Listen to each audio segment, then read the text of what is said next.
Este programa es presentado por Cayena Par, un hogar lejos de tu hogar. Latin Sushi, vive una experiencia japonísima. Ojos Salud Valera, expertos en glaucoma. Farmacia La Plazuela, te queremos bien. Neovit, cambiando la forma de nacer. Óptica Francia, tu visión en las mejores manos. Cinex, es tu Desconex. Toresca Store, donde encuentras el tornillo que necesitas. Laboratorios Plaza, cuidamos tu salud. Computer Planet, tecnología de vanguardia. VNet, gente que conecta. Uniden, unidad de imágenes dentales y maxilofaciales. Pierina, belleza y estilo.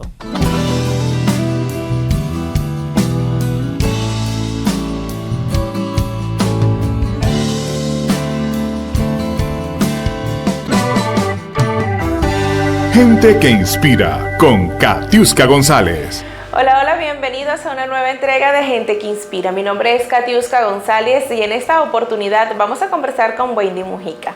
Ella es una guayanesa de nacimiento, pero azuatiguense de corazón. Bueno, yo encantada de tenerte aquí, Wendy. ¿Cómo estás? Bienvenida a Gente que Inspira. Gracias, Katiuska, muy agradecida por la invitación y por supuesto extiendo un saludo amoroso para toda la audiencia de tu programa. Bueno, Wendy se encuentra en Lechería, ¿cierto, Wendy? En Anzoátegui, pero por acá me dice que eres una guayanesa de nacimiento. Cuéntanos de esos orígenes por allá en Guayana. ¿Cómo fue? ¿Allá naces, creciste? ¿Cómo fue ese desarrollo a través de esa infancia? Así es, bueno, guayanesa de nacimiento, tengo tantos años acá en Anzoátegui, que es mi segundo terruño, a pesar de que viví unos años en Maracaibo también, pero toda mi formación como adulta fue aquí en Anzoátegui, y bueno, me siento orgullosa también de ser adoptada por esta tierra tan hermosa que me ha dado tanto. Precisamente en todo eso que describes que te ha dado esta ciudad de Anzoátegui, tú también le has retribuido todo eso que te ha brindado y de alguna manera has apoyado a distintas comunidades, a emprendedores y también a las madres, ¿no? Las madres con ese corazón azul que estamos alrededor del país, quizás alrededor del mundo, pero especialmente en Anzoátegui. Has creado allí una fundación que se llama Fundación Venezuela Sin Barreras. ¿De qué trata esta organización? ¿Cuál es el propósito de la misma?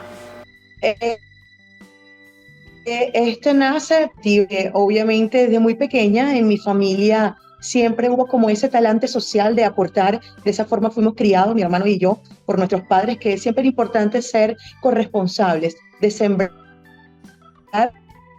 todo lo positivo que nosotros vamos a hacer desde nuestros espacios. Ya después que tengo a mi primer hijo, Edgardo es diagnosticado con autismo cuando tiene 4 años y medio.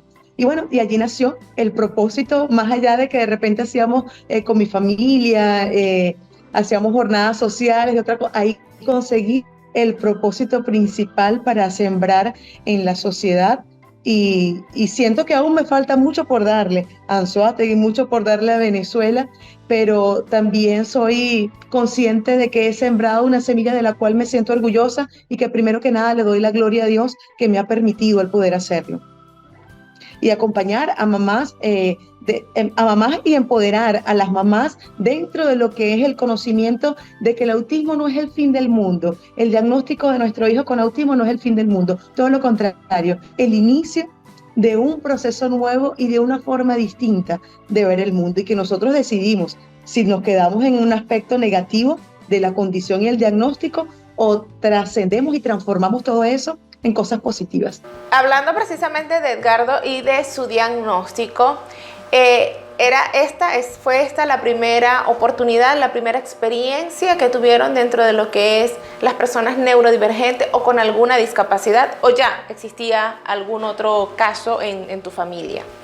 No, fue la vez primera, tanto para la parte de su familia paterna como en mi lado, por mi familia materna, no teníamos ninguna experiencia previa con ningún tipo de discapacidad y no teníamos experiencia con respecto al autismo. Y en mi caso era mi primer hijo, tampoco tenía un punto de referencia de cuál es el estándar, el desarrollo de un niño, desconocía todo eso porque era madre primeriza.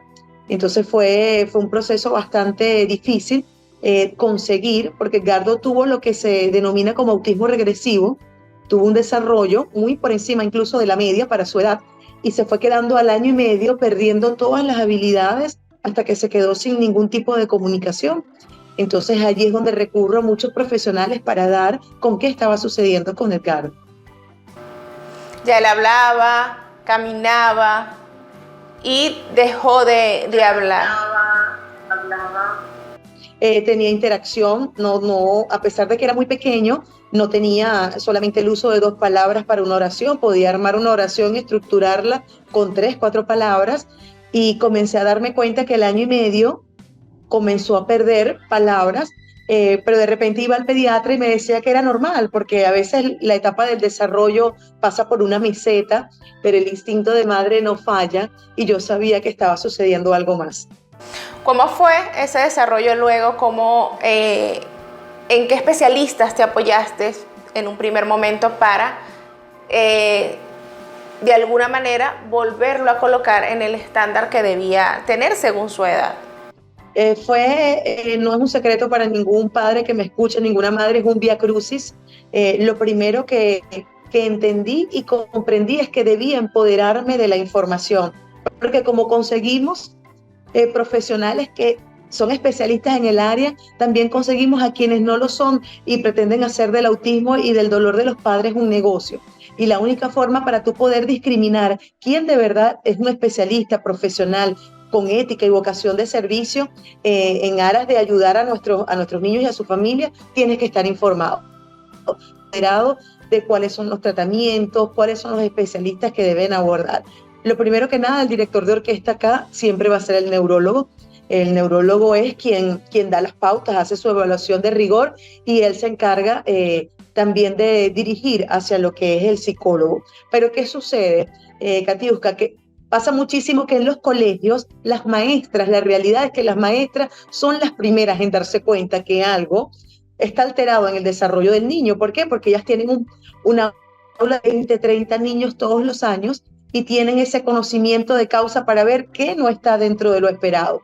Entonces de allí donde se pasa al psicopedagogo, mira, observó algo en el niño que llama la atención, llévalo al psicólogo.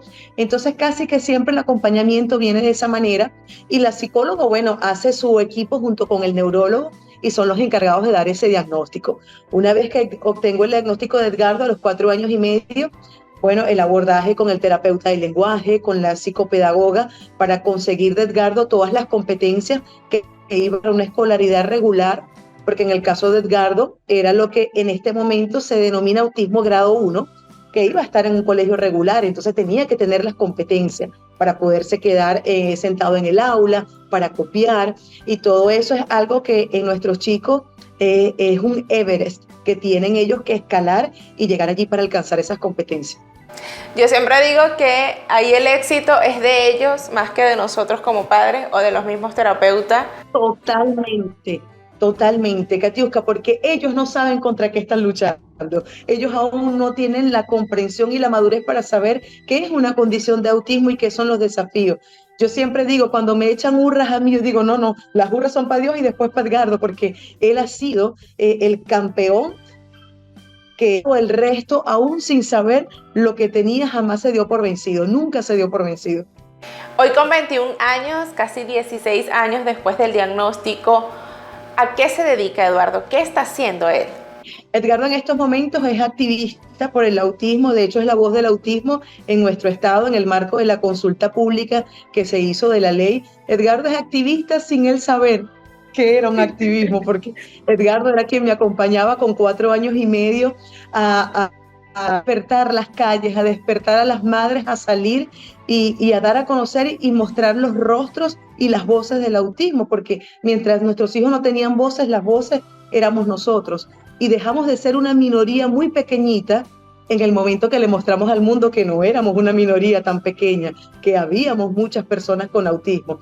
En ese momento que nos empoderamos, bueno, fuimos escuchados, y Edgardo ha estado dentro de lo que es el activismo en el autismo en el estado de Anzoátegui. Edgardo se va, Dios mediante, el próximo año a estudiar paleontología, que es su carrera, por el hecho de la pandemia y todo lo que conllevó, porque él se graduó en plena pandemia, bueno, todo eso fue pausado. Esos planes ya Dios mediante los retoma el año que viene. Así que tendremos un futuro paleontólogo para nuestro país. Así es. Retomando precisamente lo que tú lo acabas de decir, el activismo. Luego de 16 años que tienes realizando esta labor, ¿cómo ves la concientización?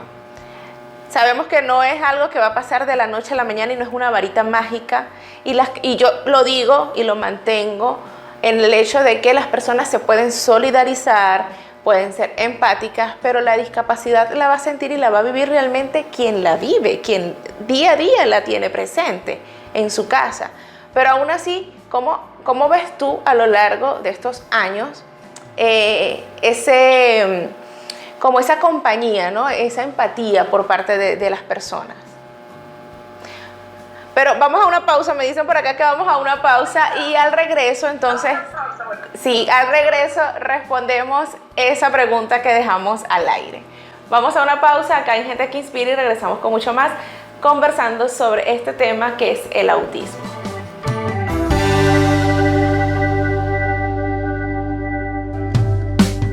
Katiuska González cuida su voz en UNANESO, Unidad Médico Integral.